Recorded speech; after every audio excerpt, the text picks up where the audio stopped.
Hey, juniors. My storage ran out on my phone, so now I've got Lane's laptop. He came to my rescue, and we're going to finish the questions.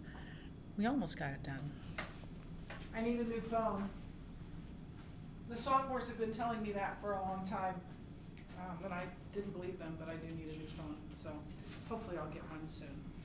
But in the meantime, we will videotape using Lane's laptop since he's home from school. So where we're discussing this question, read One Solitary Life, which I read almost to the end on the last video, and express why you think Jesus is the most influential figure of all time.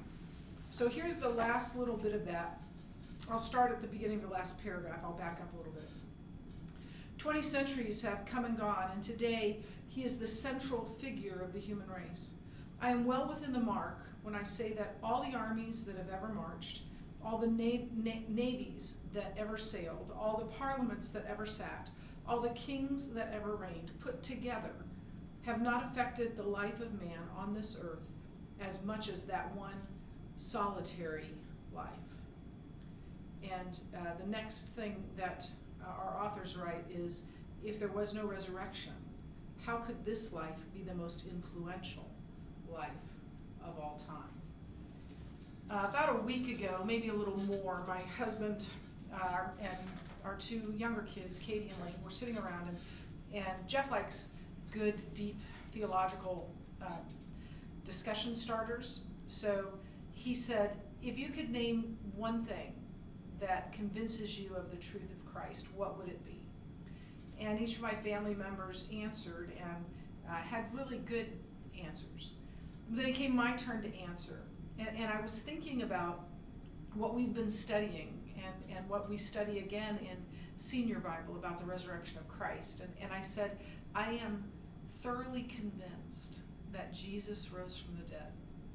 And if that's true, all of it's true. And the overwhelming evidence to me is that Jesus rose. It's the only thing that makes sense of the facts about which everyone believes. This is the bedrock of our faith, that Christ literally, physically rose from the dead. What else accounts for the complete change in the disciples from cowering in a corner to boldly proclaiming Christ, to not a one of them recanting their story, even in the face of persecution and death? They refused to recant. Why? Because of what they saw, because they knew for a fact that Christ had risen from the dead. We've talked about nobody dies for a lie that they know is a lie. People die for lies that they think are true, but nobody dies for a lie they know is a lie. And the disciples would have known that. I'm going to repeat this again when I do the lecture on Jesus' resurrection. But here's the thing. The disciples were in a unique place in all of history to know for sure that Jesus Christ rose from the dead. They saw him. They saw him die, and they saw him alive. That's the only reason that makes sense to me, that this man, Jesus, is the most influential human that ever lived. Not only because he rose from the dead, but because he has the power to change untold millions of lives.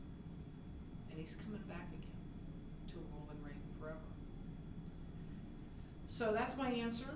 You can write whatever you want for your answer, but stay tuned. There will be a lecture on the resurrection coming up shortly, or coming up soon. Not today, but soon. Thanks.